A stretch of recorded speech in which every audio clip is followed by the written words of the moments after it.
K2, the notorious Savage Mountain, stands tall at a heart-stopping 8,611 meters, the second highest peak on our planet.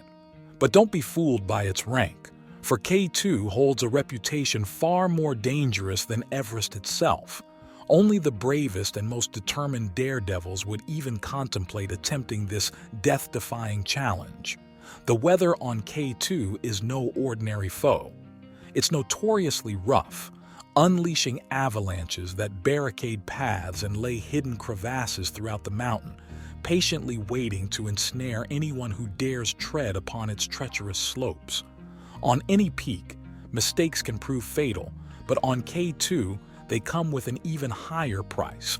And here are some of the most horrible accidents to ever occur on K2. 2 mountaineering friends who died, a terrible death.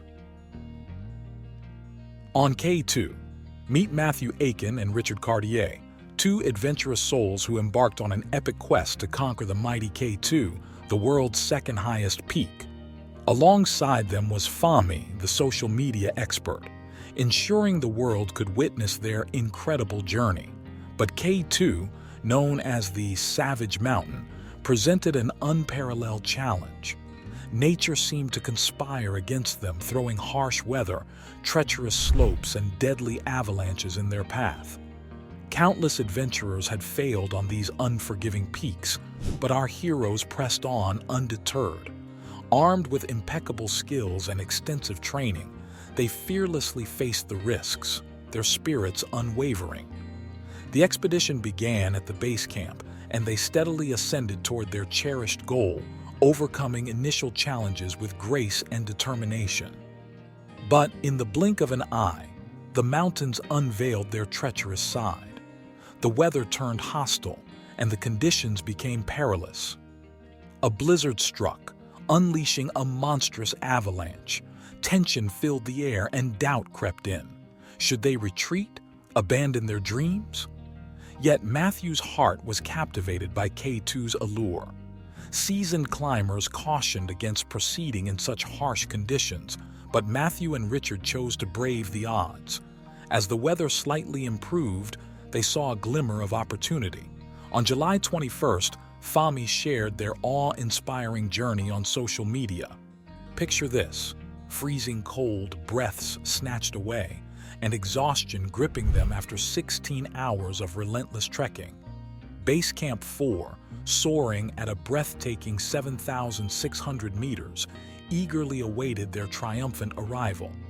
Richard, feeling the toll of the climb, made the tough call to descend with Fahmy. Step by step, he pushed on, conquering every hurdle in his path with grit and guts that set him apart from the rest. And then, news of Matthew's victorious ascent reached base camp, igniting jubilant cheers among the mountaineering community. But fate's cruel twist lay in ambush. Just when success seemed within grasp, the weather had other plans. Aiken, on his way down, was warned to hurry due to worsening conditions. Little did he know the tragic fate that awaited him and his friend.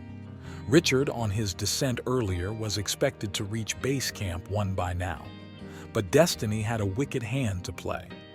What began as a hopeful journey quickly spiraled into a heartbreaking nightmare. The weather turned fierce, and a snowstorm of wrathful proportions engulfed them.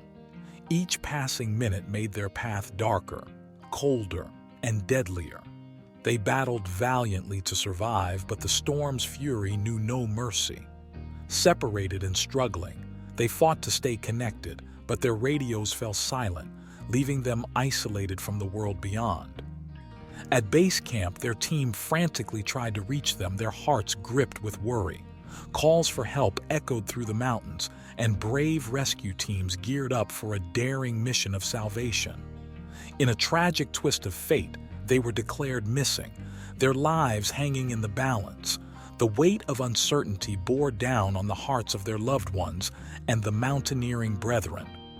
Exhaustive searches spanned the horizon, but hope gradually surrendered to the somber acceptance of harsh reality. 2 motionless figures emerged from the frost, revealing the painful truth. Richard took his last breath near the Japanese Camp 1, while Aiken lay buried beneath a relentless avalanche near the advanced base camp. Amidst the sorrow, nature's beauty and cruelty danced hand in hand. Aiken's final resting place, though frozen and unforgiving, lay exposed, a stark reminder of the unpredictable forces that claimed his life. It was on that fateful day, July 22nd, that these two intrepid mountaineers bid their farewells, leaving the world in a state of disbelief and sorrow. In a show of love and support, Aiken's family, friends, and even compassionate strangers pooled their resources, amassing a whopping $74,000.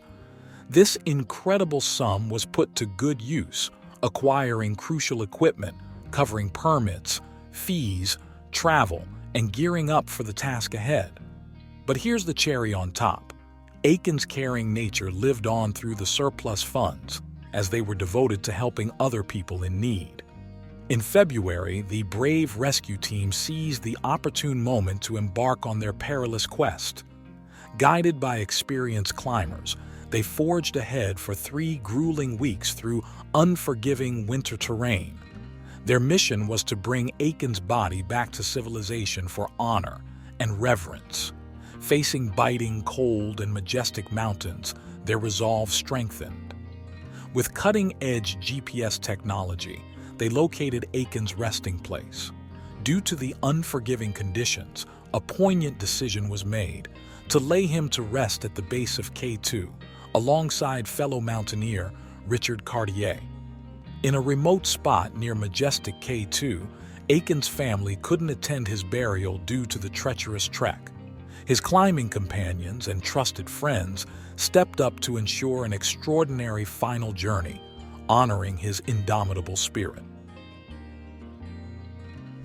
The mother who died on the Devil's Mountain K. To Alison Hargreaves, a true mountain conqueror hailing from Derbyshire, England, she fearlessly scaled tall peaks across the globe, fueled by a relentless passion and an unwavering spirit of perseverance. But what drove her to such daring heights? Well, it all began when she was just a young girl conquering her first mountain, Mount Snowdon. But that was just the beginning of her epic quest. Alison dreamed big, setting her sights on the 3 tallest mountains in the world, Mount Everest, K2, and Kanchenjunga. A monumental challenge indeed, especially because she was not only a climber but also a mom to 2 young children. Some doubted her abilities, but the world saw her as a beacon of bravery. In 1995, she embarked on a remarkable journey to prove that the impossible was, indeed, possible. Venturing onto treacherous paths, she chose the Northside Trail, setting herself apart from the crowd with her own strict rules. With guidance from a seasoned group of climbers, she ascended to a dizzying height of 6,400 meters, reaching a special camp called ABC. And here's where the magic happened. Alison carried all her gear, set up her own camps, and defied norms by eschewing extra oxygen, something most climbers relied on. Her determination knew no bounds. She even turned down a cup of tea offered by fellow climbers, unwavering in her pursuit. Refusing to depend on safety ropes put up by others, she blazed her own trail, choosing to climb the mountain all by herself with her own strength and will. When she conquered the magnificent Mount Everest, she wasted no time basking in her victory. Oh no, she had her heart set on something special, sharing this moment of triumph with her beloved children Tom and Kate. Over the radio waves, she sent a message brimming with love and pride, etching her name in history as the first woman to conquer Everest solo and without extra oxygen. But guess what? Alison wasn't one to rest on her laurels. After a brief pause, she was off to conquer yet another audacious challenge, K2 in Pakistan. She joined forces with an expert climber named Rob Slater, but make no mistake, she was determined to tackle this climb on her own terms. No extra support or oxygen for this daring soul. It was a brave choice, but one that came with consequences. On August 6th, Allison and her team embarked on a perilous journey, heading sky-high to Camp 4 at a jaw-dropping 7,850 meters. Unyielding, they pushed on into the formidable death zone, that treacherous part of the mountain above 8,000 meters. The conditions were fierce and unpredictable, throwing every obstacle their way. As the team braved the unpredictable weather, Alan Hanks seized a glimmer of opportunity. Scaling the peak and returning safely, he made a tough call to leave the expedition. But our unstoppable heroine, Allison, remained cautious yet fiercely determined. Oh, nothing could deter her from pursuing her impossible goal. Though the base camp thinned out, their indomitable leader, Rob Slater, held firm, refusing to back down. As they ascended higher, facing relentless bad weather that persisted for days, fear didn't stand a chance against their unyielding spirit. On August 9th, they commenced their final ascent, but a grim sight greeted them. An avalanche had struck Camp 3, exposing the unforgiving danger that K2 harbors. The treacherous slopes offered few safe havens for camping, known for their vicious avalanches. They combed through the debris of buried tents, resiliently pressing on to reach Camp 4, a haven of strength and safety.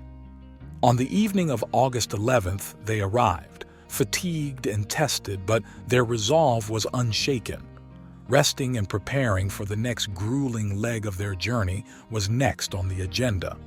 On August 12th, they were greeted by a clear sky and a promising weather forecast for the next day and a half. The stars aligned for their final push to conquer the summit of K2. And to make things even more thrilling, they crossed paths with a group from Spain, also ascending K2.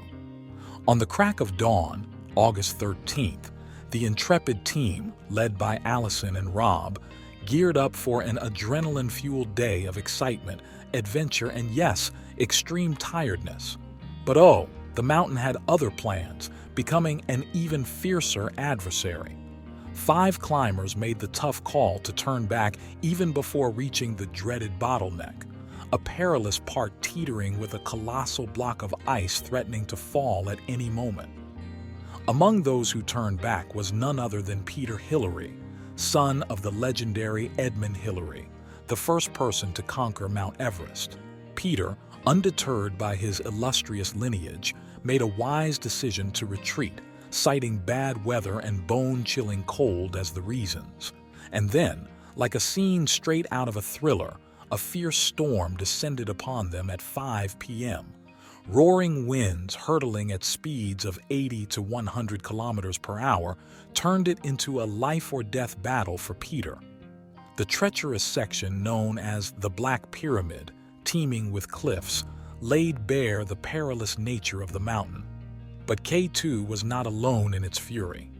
Nearby, the slightly lower peak of Broad Peak at 8,047 meters also felt the storm's wrath.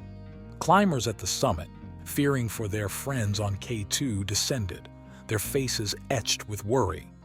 Yet, like true warriors, they forged on, refusing to let the challenges halt their journey, even through the dangerous bottleneck. The storm's intensity intensified, and Peter, who had wisely sought refuge at Camp 4, joined the ranks of climbers who had to relinquish their dreams of reaching the summit. But just when hope seemed to flicker in the darkness, a glimmer emerged. Allison, a beacon of strength and resilience, managed to communicate with climbers at Spanish Camp 4. She delivered the thrilling news that she had conquered the summit, and the weather up there was absolutely perfect. In a sudden twist, the winds escalated to a merciless speed, a whirlwind racing at a mind-boggling 100 to 140 miles per hour. As the sun dipped below the horizon, darkness descended, enveloping the mountaineers in a treacherous storm. It was here that the mighty K2 revealed its deadliest side, sparing no one. Jeff Lakes, a brave climber from Canada, felt the wrath of the gales as he descended from Camp 4 toward the ominous Black Pyramid. The ferocious winds played a wicked game, knocking him off course and into grave danger. Allison and her fellow climbers found themselves trapped in the perilous death zone, where every step could spell disaster. They knew they had to descend swiftly, seeking safety at every turn. But alas, the storm was a force beyond their control, and they were at its mercy, tossed and tumbled down the treacherous slope. Tragically, many lives were lost on K2 during this unforgiving tempest. Among the fallen were 3 brave climbers from Spain, Javier Escartin, Javier Olivar, and Lorenzo Ortiz. The mountain claimed more valiant souls, Bruce Grant from New Zealand and Rob Slater from America. And heartbreakingly, our indomitable heroine, Allison Hargreaves, also succumbed to the storm's brutal force. 2 days later, another climber, Jeff Lakes, succumbed to exhaustion at Camp 2. On August 14th, the teammates of the Spanish climbers awaited their friend's return with bated breath. Unbeknownst to them, the mountain had already taken a heavy toll on their companions. Filled with grief and heavy hearts, the Spanish team made a painful decision to turn back, knowing the light was fading and the treacherous path was no longer safe. Far below the summit near Camp 4, a discovery awaited, one that would break the climbers' hearts. A single boot, bearing Allison Hargreaves' name, stood as a haunting testament to her bravery. Gazing into the distance, their spirits sank at the sight of her lifeless body, adorned in her distinctive green attire, a mere 300 meters away, yet an impossible distance to reach amidst the harsh and unyielding weather. Exhausted and filled with grief, they faced the agonizing truth. Her body could not be recovered in these treacherous conditions. Solo summit attempt of K2. Renato Casarato was one of Italy's strongest climbers of his time. Little did he know that the dangers lurking on K2 would soon become all too real for him. This is his story, a saga that unveils the unyielding might of Savage Mountain.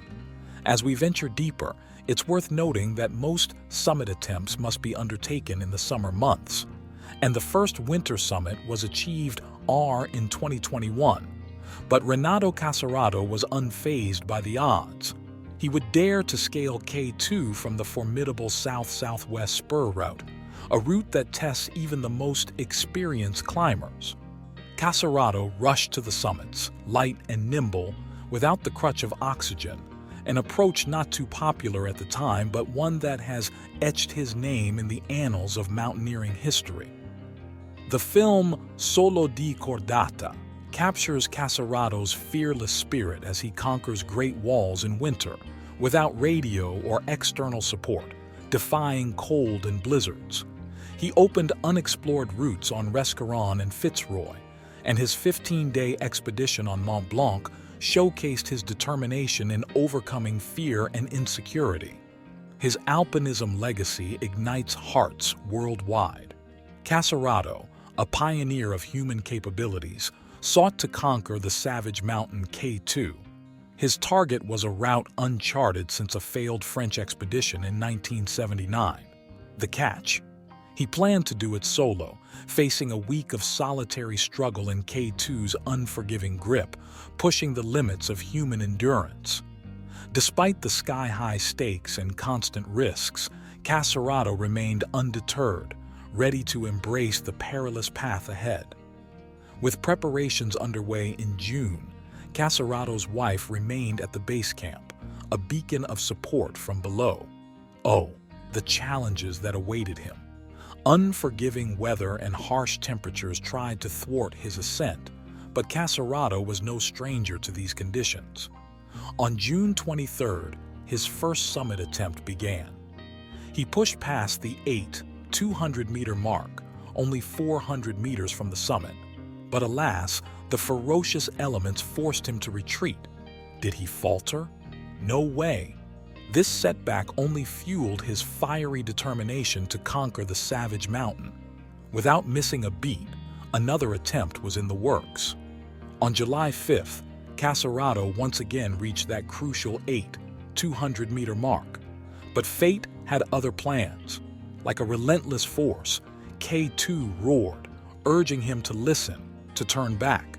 But Caserado's mind was fixed on the summit. He was infected with summit fever, a burning desire to conquer the impossible. He didn't back down when things got tough. No, he broke through barriers and forged new paths.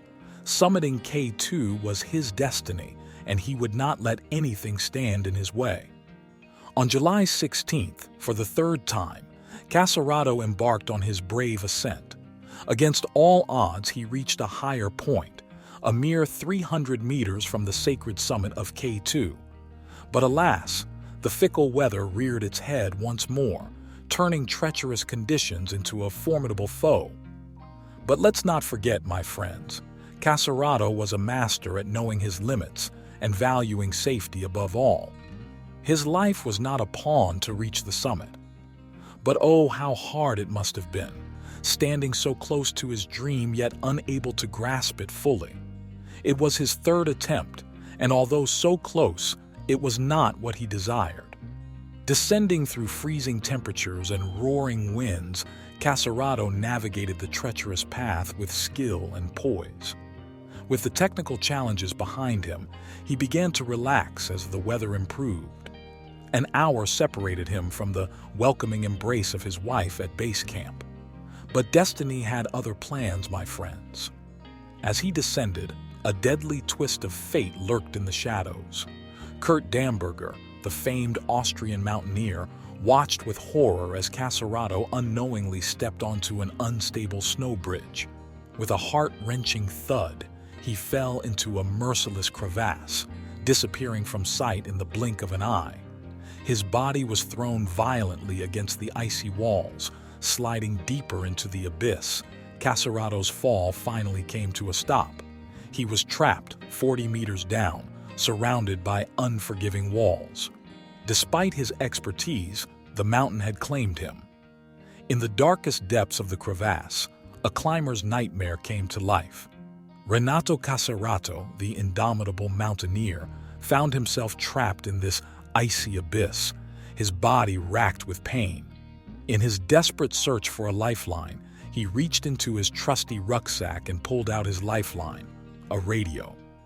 With every ounce of strength left, he called for help, his voice ringing through the treacherous silence.